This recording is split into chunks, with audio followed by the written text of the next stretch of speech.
Hey, Ryan Michael Galloway here with We Don't Need No Stinking Record Company.com, the vlog that comes out every night to help you stay out of the clutches of those unscrupulous record companies. The scrupulous ones are okay, but let me know if you find any of those. Anyway, the last 5 nights or so we've been talking about songwriting, and I'd like to continue along with that subject. And musically, there's 3 things you can do. You can control pace or rhythm. You can control pitch, up or down of the notes. And you can control dynamics. And dynamics are something that we often forget about, particularly young bands. I often see them go into the studio for the first time. They plug in their amps and their guitars and tune up, and they start playing, and they stay at exactly the same level of intensity, and usually a high level intensity through their entire song until they're done. And they may think that that's really powerful and everything, but actually it's boring. Now, there are some styles that just happen to be that way, and I understand that. However, in most songwriting, you want there to be some difference in intensity between different parts of the songs.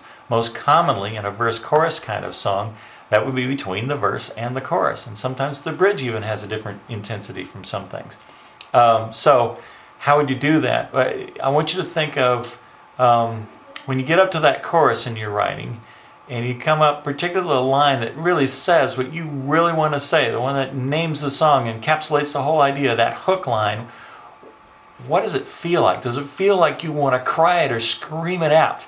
And if it does, you've probably done the right thing with your dynamics. Now, there are occasions where the chorus might be lower in intensity than the verse. I've only done it maybe once or twice in all my songwriting.